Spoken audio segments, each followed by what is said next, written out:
지금 정경심 교수의 표창장 위조건 그 이야기도 잠깐만 조금 더 이야기하고 갈게요. 이제 핵심은 그 PC가 동양대에 있었느냐 방배동에 있었느냐. 근데 지금 나오고 있는 증거들은 그 PC는 동양대에 있었다. 어제 우리가 방송을 해드린 내용까지 포함을 하면 정경심 교수가 심지어는 방배동에서 다른 컴퓨터로 동양대 웹서버 그 메일들 그 서버에 접속한 것까지 나와요. 그 타임라인상에 PC 1 말고 다른 그리고 IP까지 다 나왔으니까 실제로는 이 방배동에서 표창장을 조작했다라고 하는 그것은 깨졌다 이렇게 보시면 될 것 같습니다. 근데 이건 재판부가 명백하게 잘못하고 있는 거예요. 그러니까 그 검찰이 처음에 1심에서 제시했던 그 포렌식 보고서가 분석 방법 자체가 완전히 잘못되어 있다. 그걸 어떤 기준을 잡고 그걸 정황을 추정하는 그 논리적 구조 자체가 완전히 처음 출발부터 잘못되어 있는 거기 때문에 2심에서 그 변호인단이 주장하는 게 지금 검찰에서 주장하는 내용을 설명해 줄 수 있는 전문가도 부르고 우리도 따로 전문가를 부르겠다. 그래서 재판 그 장에서 이 양쪽 이야기를 들어보고 재판장이 직접 판단을 해달라라고 이야기를 했는데 지금 재판관이 그걸 지금 거절을 하고 있거든요. 그 자체가 잘못된 거예요. 그러니까 이 포렌식 보고서의 기본적인 구조 자체, 근본적으로 뭔가 잘못됐다는 정황이 드러났음에도 불구하고 그걸 계속 증거로 인정하고 계속 이렇게 검찰 측의 이야기를 들어주고 있는 거잖아요. 검찰의 이야기는 하나도 바뀐 적이 없어요. 이게 동양대에 있던 PC를 압수해서 압수도 아니지. 그냥 임의로 가져가서 나중에 증거로 이제 채택을 한 건데 동양대에 있던 PC를 가져가서 자기들이 분석해보니까 그게 방배동에 있었던 거더라.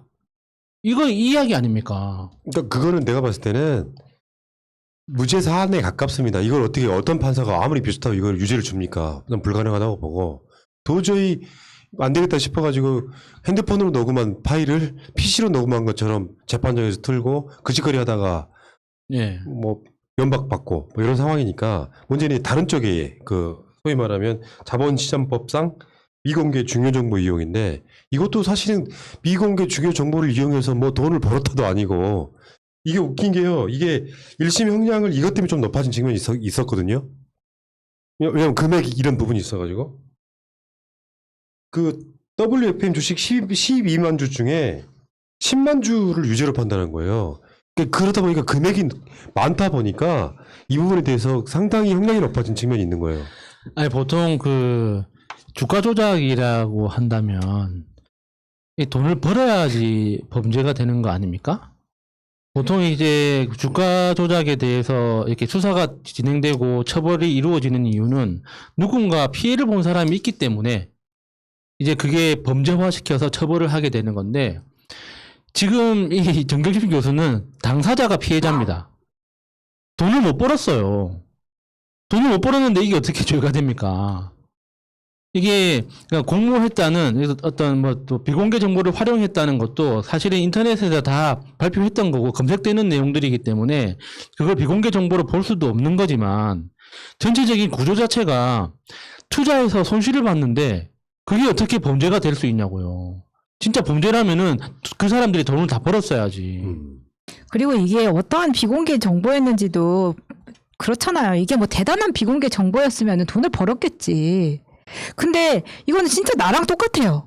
모든 비공개 정보라고 해가지고 와가지고 저처럼 이렇게 쭉쭉 떨어져 있으면은 돈을 벌어야 진짜 이게 범죄가 되는 거지. 네, 그러면 마이너스의 선이시잖아요. 여기에서 저 같은 사람도 잡혀 들어가야 되는 겁니다.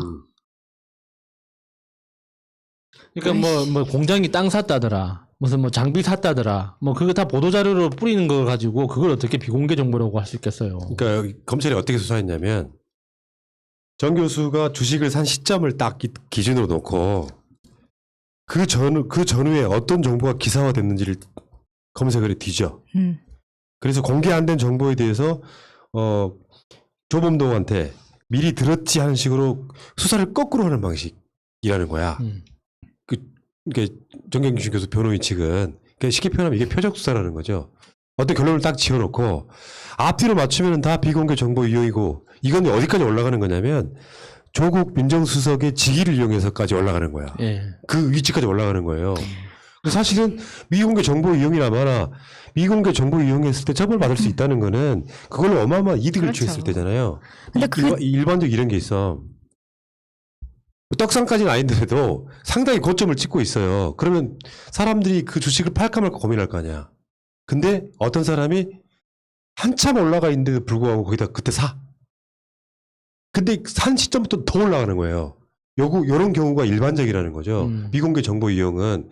그러니까 일반 시장에 올리고 작동하는 게 아니라 뭔가 더 올라갈 거니까 저건 너무 떨어질 것 같아서 못 사는 그 시점에 사람들이 그런 방식인데 이거는 사고 떨어지는 이 구조는 좀 아니지 않습니까? 그러니까 근데 이게 유죄가 돼서 지금 12만 주 중에 10만 주가 유죄가 돼가지고 1심의 형량이 높아졌다.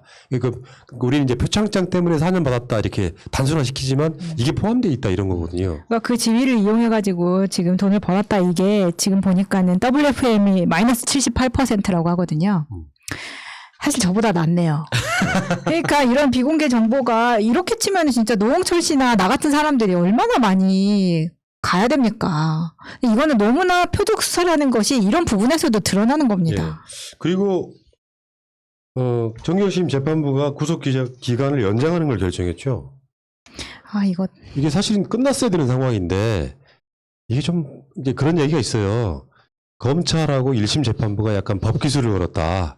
그러니까 그때 구속됐던 건 이 혐의고 간단히 말해서 지금 구속 연장시키는 건 저 혐의 다른 혐의라서 예. 연장을 시킨다 뭐 이런 논리인데 지금 전반적으로 봤을 때는 이게 법 전문가 변호사들은 이거 이상하다 좀 받아들이기 좀 힘들다. 그러니까 굳이 해석하자면 검찰이 걸어놓은 법기술에 지금 2심 재판부터 어쩔 수 없이 그렇게 한 게 아니냐라는 이야기를 하더라고요. 그러니까 재판부를 의심할 수밖에 없는 거죠. 검찰은 처음부터 기소할 때부터 우리가 그 의도를 알고 있었잖아요. 어떤 방식으로든 죽이 되든 밥이 되든 무조건 유죄로 끌어내겠다라는 그런 의도를 알고 있었는데 그 검찰의 의도에 대해서 협조하는 게 지금 재판부 아닙니까? 원칙대로 해야죠, 재판부는. 김양호 판사에 대해서 우리가 비판하는 것처럼 아니 지가 왜 다른 걸 생각하냐고. 그냥 법에 있는 대로 피의자 인권에 대해서 중요하게 판단하기 때문에 구속은 최대한 안 하는 게 지금 요즘 그 법원 경향이잖아요. 그렇게 돼서 지금 확정 판결이 나기 전까지는 최대한 구속시키지 않는 게 지금 대법원의 공고사항인데도 불구하고 지금 6개월 이상 구속 상태가 지났으면 다시 이제 석방 상태에서 계속 재판에 대응할 수 있도록 그 방어권을 보장을 해줘야 되는 거죠. 아니 그러니까 그게 검찰의 법기술이라는 거야. 죄목 중에 증거인멸 혐의가 있잖아요.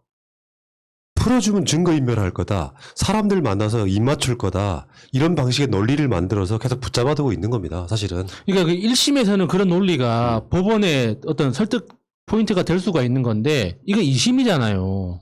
지금 새로운 사건, 새로운 뭐 증거나 새로운 증인이 나타난 게 아니지 않습니까?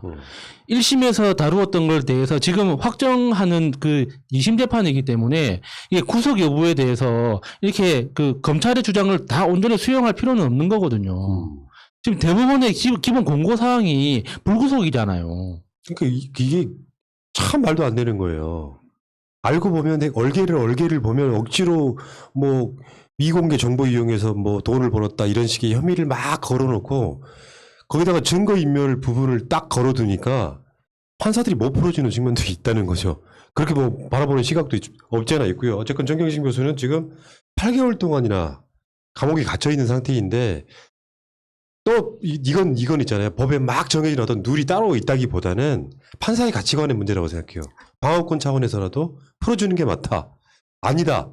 뭐 증거인멸이나 도주의 우려가 있기 때문에 풀어주면 안 된다. 이런 방식으로 이렇게 어느 쪽을 높게 보느냐의 차이일 텐데 좋게 한번 생각을 해보고 싶어요. 좋게. 예를 들면 정경심 교수를 지금 풀어주면 좋게 해석한다는 건 뭐냐면 저는 전혀 색다른 해석인데 8월달 중순쯤 대략 한 8월 19일쯤 월요일날 선고가 나올 걸로 예상이 되는데 그때 정경심 교수가 상당 부분 무죄가 될 가능성이 높아서 어차피 풀려나기 때문에 미리 독박 쓰지 않겠다 뭐 그런 의도도 보인다는 이야기를 누가 하길래 내가 꾸짖었어요. 아씨. 크게 아. 꾸짖었겠네요. 근데 이런 사법부에 왜? 대한 그 박근혜 탄핵 주문 읽을 때랑 비슷한 거예요. 안 좋은 걸 먼저 나오다가 나중에 그렇게 하면 기대를 한번 가져보는 거죠 뭐. 근데 이게 워낙 재판부가 이제 그런 식으로 나오긴 하니까 이거는 뭐 입금을 넉넉하게 못 해줘서 안 풀어주나? 뭐 이런 생각도 드는 거예요. 왜냐면 이재용 같은 경우에는 무슨 얘가 약병을 들고 휘청거리는 게 CCTV에 찍혔는데도 불구하고 프로포폴 건에 대해서는 약식 기소에 때려주면서 이렇게 이걸 또 2심에서 이렇게 한다고 하니 화가 납니까 안 납니까? 뭐 형평성이라도 있어야지. 네. 아무튼 진짜 이런 말도 안 되는 상황이고요. 정경심 교수 2심 판결이 이제 8월 19일 즈음으로 나올 걸로 예상이 되니까 일단 기대를 한번 해보시자고요. 1심 판결하고는 다를 거예요. 그걸 그대로 나오지는 않을 거고요. 그리고 결국에는 몇 개 소소한 것들이 유죄가 나오더라도 저는 대법원 가면은 거의 한 90%는 무죄를 받지 않을까 이런 생각 해봅니다.